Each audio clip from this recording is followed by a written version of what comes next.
ہمارا مکان کراچی کی ایک مضافاتی بستی ملیر توسیعی کالونی عرف کھوکھرا پار میں واقع تھا۔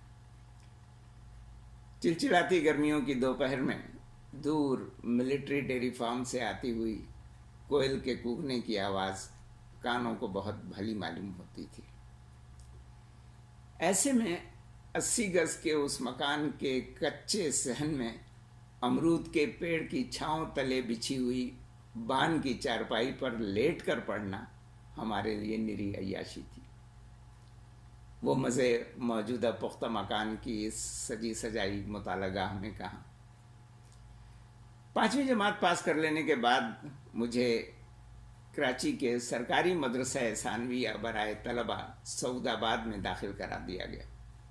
یہ تعلیمی ادارہ آج بھی موجود ہے، مگر اس کی پیشانی پر اب اس خوبصورت نام کی جگہ گورنمنٹ بوائز سیکنڈری اسکول سعود آباد تحریر کر دیا گیا ہے۔ اس تعلیم گاہ نے میرے ذوق مطالعہ کی سمتی تشکیل میں بھی ایک مہربان مادر علمی کے مشفقانہ فرائض سر انجام دیے۔ ثانوی جماعتوں میں میرے ایک استاد تھے محمد رمضان صدیقی، شاعر بھی تھے۔ شوق صدیقی تخلص کرتے تھے، انگریزی پڑھاتے تھے، مگر ساتھ ساتھ غور و فکر کی عادت بھی پروان چڑھاتے جاتے تھے۔ لہجہ محبت بھرا، الفاظ پر تاثیر، زبان شعر و ادب بھری، انداز ایسا کہ جب بھی اور جو بات بھی کہی اس کا ایک ایک لفظ آج بھی دل میں پتھر کی لکیروں کی طرح نقش ہے۔ انہوں نے زندگی کو مقصدیت اور جہد زندگی کو للہیت سے لبریز کر دیا تھا۔ شوق مطالعہ، ذوق تحقیق اور شعر و ادب کا جو سرور انہوں نے اس عمر میں اپنے شاگرد کی طبیعت میں بھر دیا تھا، اس کی مخموری آج بھی طاری ہے۔ انہوں نے ایک روز طارق برنس ہز بورڈز پڑھاتے ہوئے بتلایا کہ بیٹا یاد رکھو، دنیا میں کامیابی کے حصول کا بس ایک ہی طریقہ ہے، ساحل مراد پر اترو تو کشتیاں جلا دو اور جان لو کہ اجنبی دیس کے ان ساحلوں سے گھر دور ہے اور بہشت بری نزدیک۔ بے جگری سے جہاد کرو گے تو کامیابی تمہارا مقدر بن جائے گی۔ شوق صاحب نے میرا شوق مطالعہ دیکھ کر ایک کتاب مکمل مطالعے کی تاکید کے ساتھ مجھے مستعار دی۔ یہ مرزا فرحت اللہ بیگ کا تحریر کردہ خاکہ تھا، ڈپٹی نذیر احمد کی کہانی، کچھ ان کی کچھ میری زبانی۔ اس کتاب نے گویا دلچسپیوں کی دنیا ہی بدل ڈالی۔ کرکٹ اور گلی ڈنڈا، ہاکی اور پٹھو باری کے کھیل سے زیادہ مزہ ادبی کتابوں کے مطالعے میں آنے لگا۔ اس کتاب کے مطالعے سے مجھے متعدد فوائد حاصل ہوئے۔ شخصی خاکوں سے دلچسپی پیدا ہو گئی، معیاری مزاح کی طرف رغبت ہوئی، زبان کا رس کسے کہتے ہیں یہ جاننے کا موقع ملا اور زبان کے چٹخاروں کی چاٹ لگ گئی۔ اس کے بعد ایک اور کتاب نے میرے اس شوق کو مہمیز دی۔ محترم افسر عمران صاحب، جو مدرسہ ثانویہ میں ہمارے استاد تھے اور آج کل ایک بڑے ٹی وی چینل پر کوالٹی کنٹرولر ہیں، نصابی کلاس لینے کے بعد اضافی پیریڈ میں ہمیں تقریر کا فن سکھایا کرتے تھے۔ مجھ پر ان کی خصوصی توجہ تھی۔ ایک بار اسکول کے بین الجماعتی تقریری مقابلے میں مجھے اول انعام ملا۔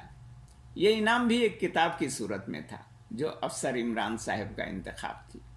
یہ کتاب شخصی خاکوں کی کتاب تھی، شاہد احمد دہلوی کے تحریر کردہ خاکوں کا مجموعہ گنجی نئے گوہر۔ ایک تو شاہد احمد دہلوی کی ٹکسالی زبان، پھر ایسی شخصیات کا ذکر کہ جن کی تحریریں پڑھ پڑھ کر ان سے دلچسپی پیدا ہو گئی تھی، مثلا خواجہ حسن نظامی، مرزا عظیم بیگ چغتائی، میرا جی، منٹو، جگر مراد آبادی، استاد بندو خان، جوش ملیح آبادی اور جمیل جالبی وغیرہ۔ شاہد احمد دہلوی کے طرز تحریر اور ان کی تحریر کا موضوع بننے والی شخصیات کے دلچسپ قصوں نے بہت متاثر کیا۔ متواتر مطالعے سے لکھنے کا ڈھنگ سیکھا، پڑھنے کا سلیقہ جاننے کی جستجو ہوئی۔ مسلسل مطالعے سے معلوم ہوا کہ کتابی دنیا بھی عجیب دنیا ہے۔ کوئی بھی کتاب پڑھیں وہ آپ کو ایک نئی دنیا میں لے جاتی ہے۔ نئی دنیا میں پہنچ کر آپ بھی نئے ہو جاتے ہیں، آپ کی شخصیت بھی نئی ہو جاتی ہے۔ آپ وہ نہیں رہتے جو کتاب پڑھنے سے پہلے تھے، ایک نئے آدمی بن جاتے ہیں، ایک نئی شخصیت ظہور میں آتی ہے۔ آپ وہ باتیں جان جاتے ہیں جو اب تک نہیں جانتے تھے۔ کثرت مطالعہ سے قرآن مجید کی سورہ زمر سورہ نمبر 39 آیت نمبر 9 کے اس سوال کی تفسیر سمجھ میں آ جاتی ہے کہ کیا جاننے والے اور نہ جاننے والے دونوں کبھی یکساں ہو سکتے ہیں؟ جب میں نے سندھ مسلم سائنس کالج میں داخلہ لیا تو پروفیسر حشمت اللہ لودھی اور پروفیسر اشرف شیر جیسے کثیر المطالعہ اساتذہ کی رہنمائی ملی۔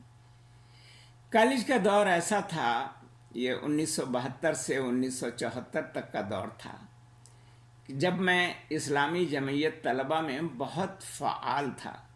جمعیت کا رکن بننے کے امیدواروں کو نصاب رکنیت میں اور نصاب رکنیت سے زائد بھی بہت سی کتابوں کا مطالعہ کرنا پڑتا تھا۔ ان 3 برسوں میں جتنی کتابوں کا مطالعہ کیا اتنا مطالعہ اس سے قبل ہو سکا تھا، نہ اس کے بعد اس رفتار سے مطالعہ کیا جا سکا۔ کالج ہی کے زمانے میں کتب خانوں سے استفادہ کرنے کا شوق پیدا ہوا۔ کراچی کی British council library, American centre library, Goethe institute کی لائبریری، لیاقت میموریل لائبریری اور فریئر ہال کی لائبریری سمیت متعدد کتب خانوں سے استفادہ کیا۔ گوئٹے انسٹیٹیوٹ سے جرمن زبان کا کورس بھی مکمل کر لیا۔ فراو آئک ہماری استانی تھی، انہوں نے جرمن زبان کی تعلیم کے ساتھ ساتھ جرمن ادب سے بھی دلچسپی بڑھائی، بالخصوص جرمن شاعری سے۔ فراو آئک ہی نے 1977 میں مشہور جرمن مستشرق ڈاکٹر این ماری شمیل سے میری ملاقات بھی کروائی اور تعارف بھی کروایا۔ انگریزی میں ان کا نام این میری شمیل لکھا جاتا ہے۔ جامعہ کراچی میں داخلہ لیا تو گویا دبستاں کھل گیا۔ میں طالب علم تو شعبہ ریاضی کا تھا، مگر سائنس اور ریاضی کی نصابی اور غیر نصابی کتب کے ساتھ ساتھ میں اپنی دلچسپی کے اور بہت سے دوسرے موضوعات اور مضامین کی کتابیں بھی مرکزی لائبریری سے، جو آج کل ڈاکٹر محمود حسین لائبریری کہلاتی ہے، اور مختلف شعبہ جاتی کتب خانوں سے کتابیں حاصل کر کے پڑھا کرتا تھا۔ جامعہ کراچی میں تعلیم حاصل کرنے کے دوران میں بھی میرے مشفق اساتذہ میری رہنمائی کرتے رہے۔ ان اساتذہ میں پروفیسر NH زیدی، پروفیسر شائستہ زیدی، پروفیسر نسیمہ ترمذی، ڈاکٹر سلیم الزماں صدیقی، میجر آفتاب حسن، پروفیسر علی محسن صدیقی، ڈاکٹر اسلم فرخی، پروفیسر سحر انصاری، پروفیسر جمیل اختر، محترمہ سلمہ زمن، محترمہ عطیہ بنت خلیل عرب، مجنو گورکھپوری صاحب اور منظور حسین شور علی، ان کے سمیت بہت سے اور بھی اساتذہ شامل ہیں۔ میرے ذوق مطالعہ کی تشکیل میں کچھ قریبی دوستوں کا بھی بہت مفید تعاون رہا، ساتھ رہا۔ ان میں جن دوستوں سے تبادلہ کتب اور تبادلہ خیال اور معیاری کتب کا مطالعہ کرنے میں معاونت اور مشاورت ہوتی تھی، میرے اسکول کے دوست محمد مرتضیٰ جو سابق پرنسپل ہیں ٹیکنیکل ٹریننگ سینٹر کراچی کے، اور یحییٰ بن زکریا صدیقی جو آج کل مدیر ہیں فرائیڈے اسپیشل کے، اور سید خالد جامعی جو سابق سربراہ ہیں شعبہ تصنیف و تالیف و ترجمہ کے، اور کئی دوسرے احباب بھی شامل ہیں۔ دلچسپ بات یہ ہے کہ میری دلچسپی کے موضوعات کبھی تبدیل نہیں ہوئے، البتہ ان موضوعات میں اضافہ بھی ہوا اور وقت کے ساتھ ساتھ ارتقا بھی ہوا۔ مثلاً بچوں کے ادب، کہانیوں، ناولوں، نظموں اور لطائف سے بچپن میں جو دلچسپی پیدا ہوئی وہ دلچسپی آج بڑھاپے میں بھی برقرار رہے۔ یہ ضرور ہے کہ اب بچوں کے ادب کا مطالعہ ناقدانہ نظر سے کرتا ہوں۔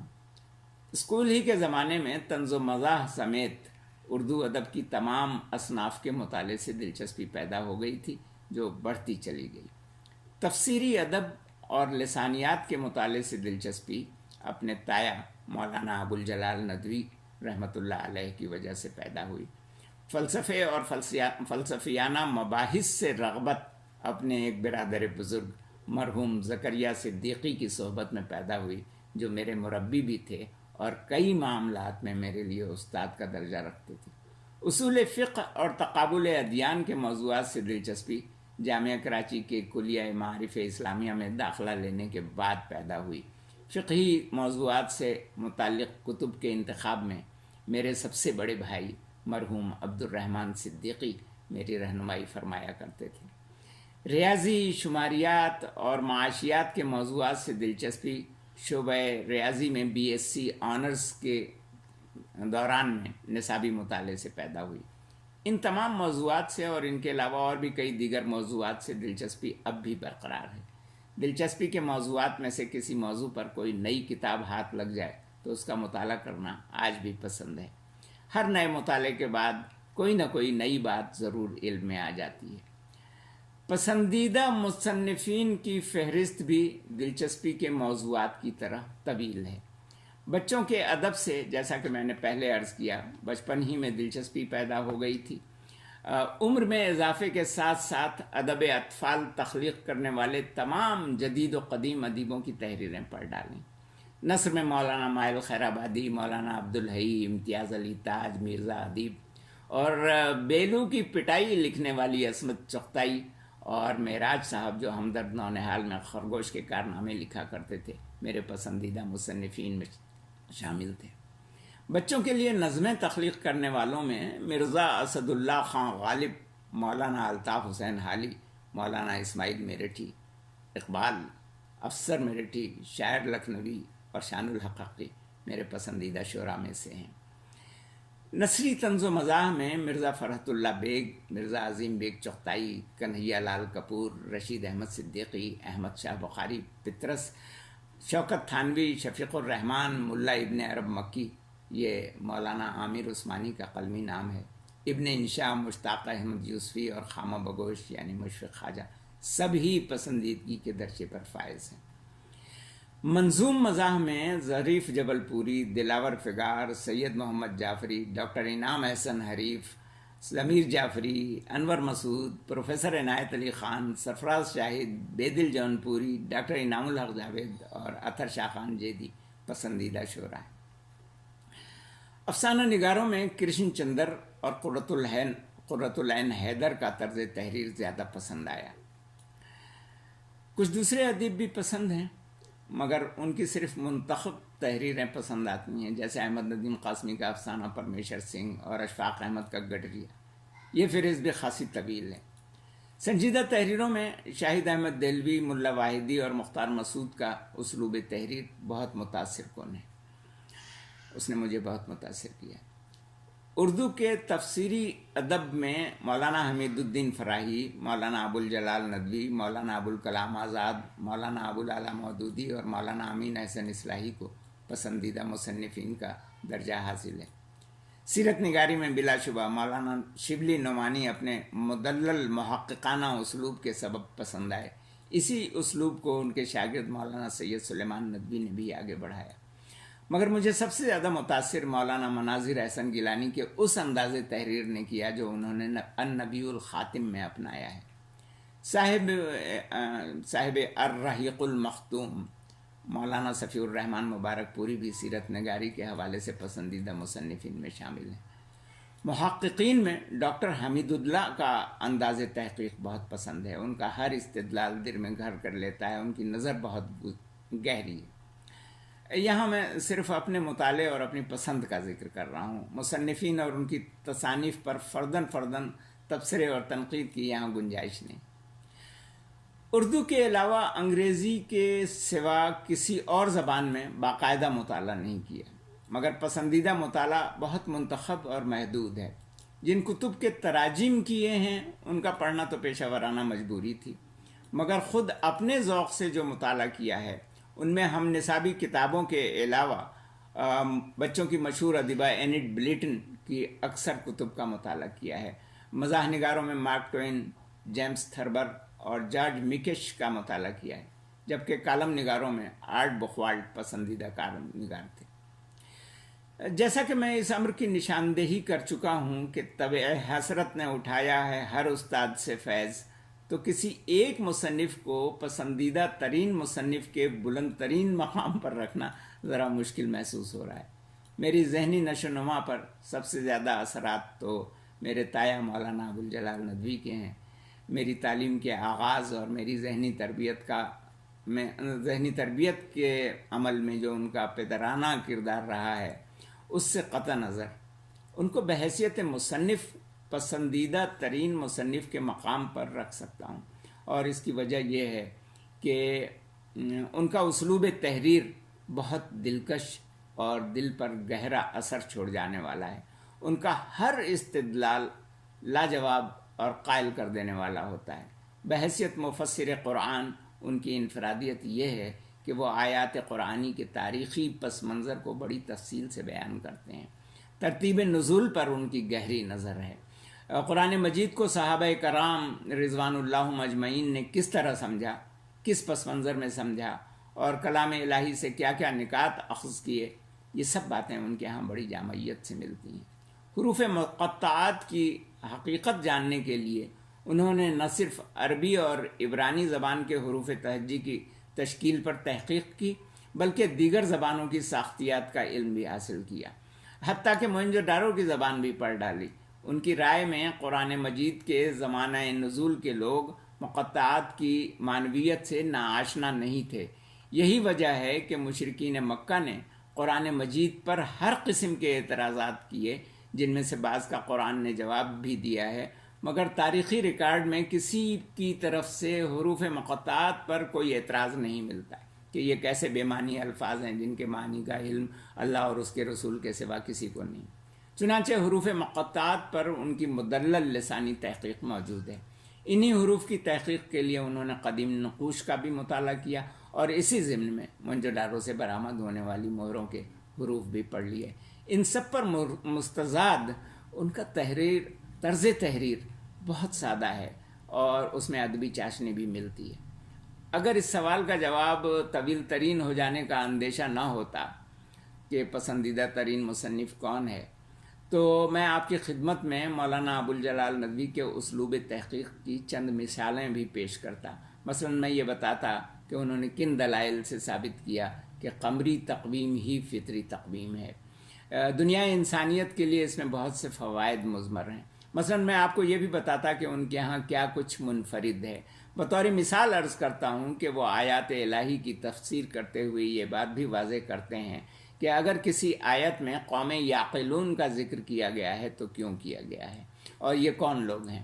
قوم یسمعون کا ذکر کیا گیا ہے تو کیوں کیا گیا ہے، اور یہ کون لوگ ہیں؟ قوم یفقہون کا ذکر کیا گیا ہے تو کیوں کیا گیا ہے، اور یہ کون لوگ ہیں؟ اور اگر قوم یتدبرون کا یا قوم یتفکرون کا ذکر کیا گیا ہے تو کیوں کیا گیا ہے، اور یہ کون لوگ ہیں؟ علی ھذا القیس۔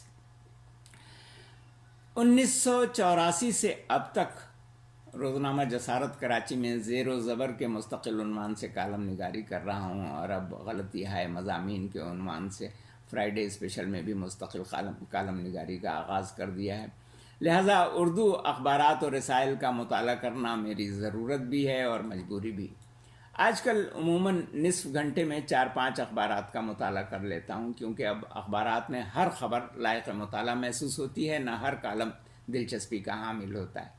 میرے پسندیدہ کالم نگاروں میں یعنی موجودہ کالم نگاروں میں جناب عوریہ مقبول جان، جناب ہارون رشید، جناب عامر ہاشم خاکوانی، اور جناب رضا علی عابدی، جناب خورشید ندیم، ڈاکٹر طاہر مسعود اور جناب وسعت اللہ خان شامل ہیں۔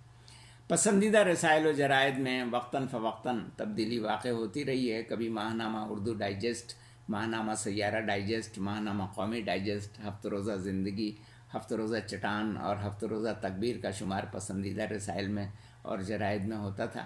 اب صرف ہفتہ روزہ فرائیڈے اسپیشل ہی لائق مطالعہ سیاسی مواد کے ساتھ نظر آتا ہے۔ ماہنامہ ترجمان القرآن سے پہلے بھی بہت کچھ سیکھتا تھا، اور اب بھی علم میں اضافے کا سبب بنتا ہے۔ ہفت روزہ ایشیا بھی زیر مطالعہ رہتا ہے۔ بسوں اور ٹرینوں کے سفر میں مطالعے کا زیادہ موقع ملا۔ جہاز میں سفر کرتا ہوں تو صرف اخبارات کے مطالعے پر اکتفا کر لیتا ہوں۔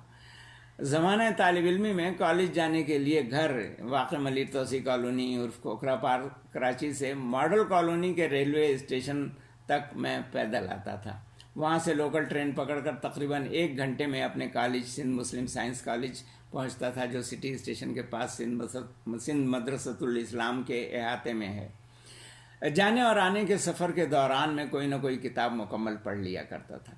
ٹرین کے انتظار میں ریلوے پلیٹ فارم پر نصب بنچوں پر بیٹھ کر بھی مطالعہ کیا ہے۔ اس زمانے کی پڑھی ہوئی کسی بھی کتاب کا دوبارہ مطالعہ کرنے کا اگر موقع ملتا ہے تو وہی ماحول اور وہی یادداشت جو ہے وہ پلٹ آتی ہے جس ماحول میں پہلی بار وہ کتاب پڑھی تھی۔ میں نے مطالعے کے لیے کبھی کوئی خاص وقت مقرر نہیں کیا۔ بعض کتابیں ایسی تھیں کہ ان کا مطالعہ نماز، کھانے اور سونے کا وقفہ نکال کر کئی دن تک مسلسل کیا ہے۔ ہاں، اکثر شب تنہائی میں کچھ دیر پہلے نیند سے مطالعہ لازماً کرتا رہا ہوں۔ مطالعے کے لیے کوئی خاص انداز نشست بھی ضروری اور لازم نہیں ٹھہرا ہے۔ بیٹھ کر ہی نہیں، لیٹ کر بھی مطالعہ کیا ہے۔ بالخصوص ابن صفی کے جاسوسی ناول تو سب کے سب لیٹ کر ہی پڑھیں۔ لوکل ٹرین کے سفر میں کھڑے مطالعہ کرنے کا تجربہ بھی کیا ہے۔ رفتار مطالعہ کا تعلق کتاب کے موضوع سے ہے۔ ہلکی پھلکی تحریر، افسانوں، ناولوں اور قصے کہانیوں کی کتابوں کے مطالعے کی رفتار تیز رہتی ہے۔ علمی اور تحقیقی کتب کی ہر سطر کو اچھی طرح سمجھ کر آگے بڑھنے کی عادت ہے۔ جناب مختار مسعود اور جناب مشتاق احمد یوسفی کی تحریروں کے ہر فقرے سے لطف لے کر پڑھنے کی وجہ سے ان کتابوں کے مطالعے کی رفتار سست رہتی ہے۔ اپنی کتاب بیتی کا یہ سلسلہ انشاءاللہ آئندہ بھی جاری رکھوں گا۔ والسلام علیکم ورحمۃ اللہ وبرکاتہ۔